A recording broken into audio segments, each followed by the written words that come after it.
Welcome. Today I want to take you on a tour of my steampunk living room.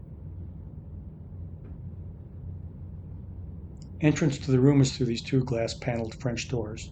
Steampunk elements have been added with the angled brackets and the antique wrench door handle.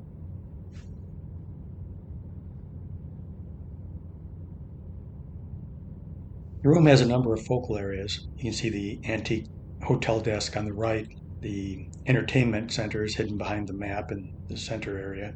Seating area in the center as well, and the wood stove area, all done in a steampunk style.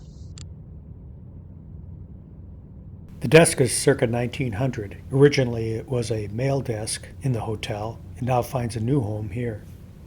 Above the desk is a blueprint for a steam locomotive engine. It's an original blueprint from about 1929. The look I was going for in this room was kind of a Jules Verne 20,000 Leagues Under the Sea kind of vibe. You can see the fake iron ceiling with rivets. You can see the nautical elements with the binnacle in the corner.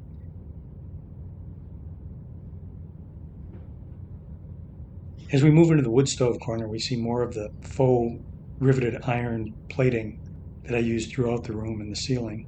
The wall art are 1890s Nikolai Tesla electric motor patents that I silk screened onto glass plates.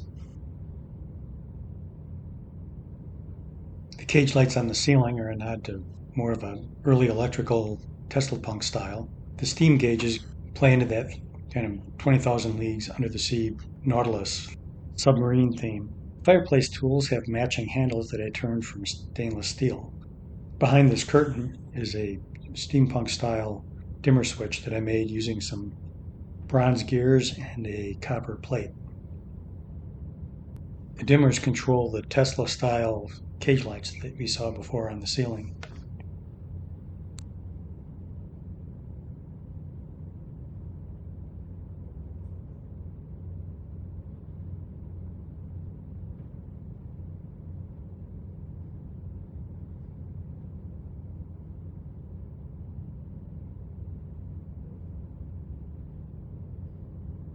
Another view of the fireplace tools in a antique brass container that was originally used for milking. Next, we slide over to a floor heating vent that I made from brass plates and brass gears soldered together. The key allows the vent to be opened and closed through a mechanism I designed inside the vent.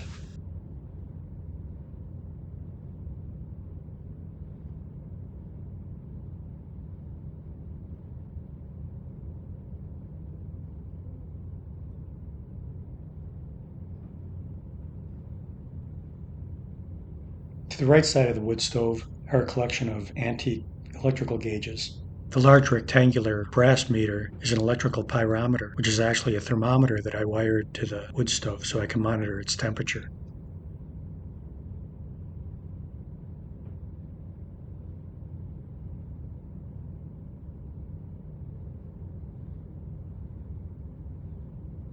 Moving on to the left side of the entertainment center, I designed it with a small opening that I could store fire starting materials like fire sticks and newspaper.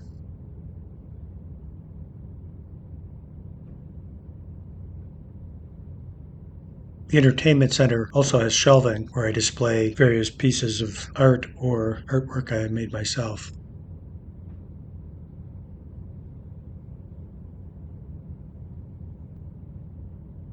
The large copper tubes on either side of the entertainment center are filled with lead and act as counterweights for opening and closing the door that hides the TV. This is an Edison Company antique mimeograph.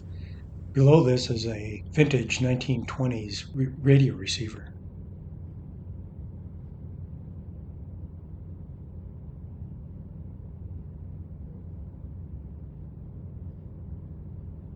The surround sound speakers are hidden behind the metal grating that you see on the front of the entertainment center.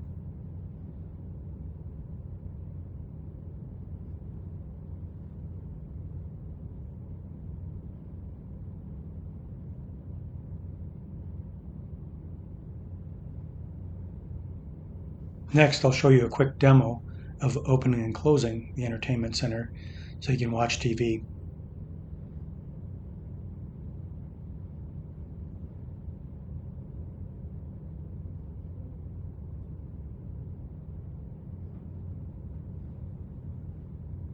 Now we'll take a closer look at the smaller doors on the lower portion of the entertainment center. These have watch glass covers behind which are various devices attached to the TV, cable box, surround sound, and my PS4. The watch glasses on each door allow infrared light to pass through them, so the remote controls still work for the cable box and the surround sound unit, even when the doors are closed. This table stand was created using an antique kerosene heater and some custom cut tempered glass plates.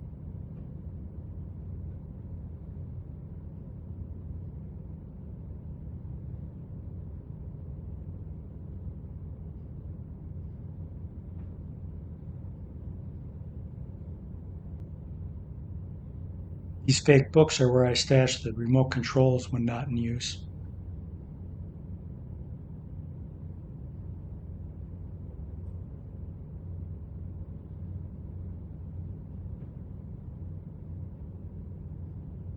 This steampunk style ceiling fan was created using the original ceiling fan for this room, which was taken apart and reconstructed into this form.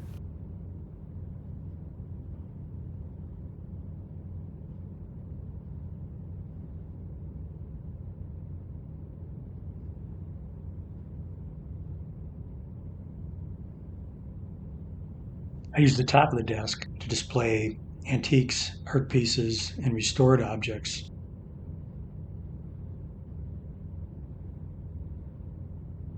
Here's my vintage ship's binnacle, and right next to that is one of my art pieces, a steampunk style lamp in the form of a copper and brass robotic hand holding the light.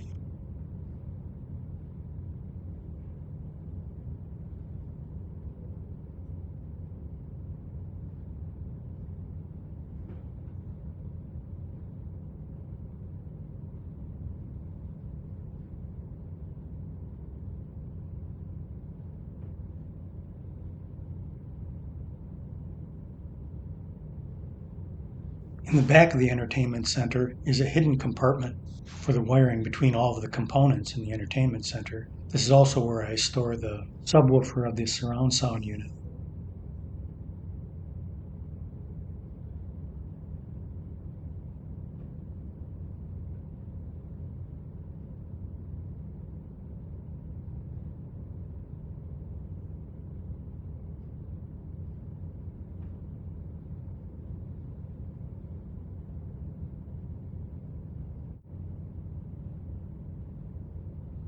I'll just step back here and do a little panoramic of the steampunk room from this angle.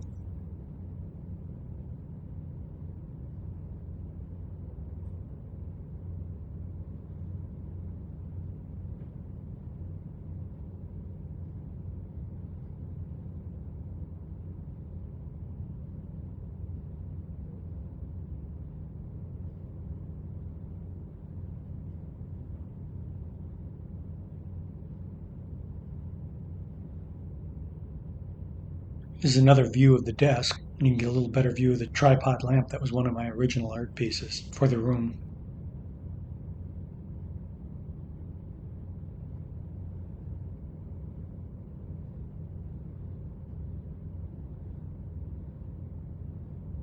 Now we'll move past a couple of antique pieces, an 1890s French telescope, and a barrister's bookshelf. I use the bookshelf to display various antique pieces, things I've made, things I've restored, and miscellaneous objects of interest.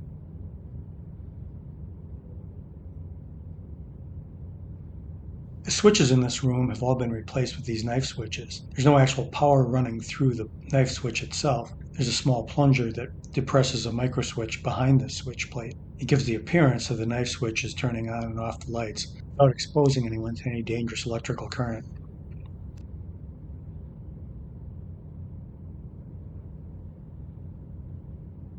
These are spotlights created from two antique magic lanterns. They've been flipped upside down and mounted to the ceiling, focusing the light on the items in the barrister's bookcase.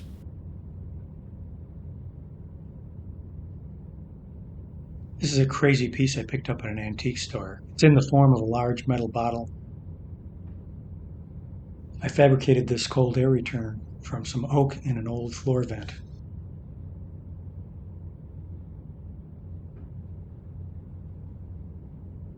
The smoke detector for this room is hidden behind the electric bell.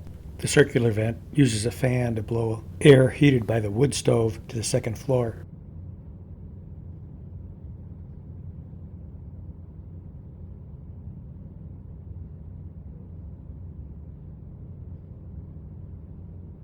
The devices you've been seeing hanging from the ceiling are for the surround sound speakers. They're fashioned from oak and copper tubing. And of course, the book containing the novels of Jules Verne, the inspiration for this room.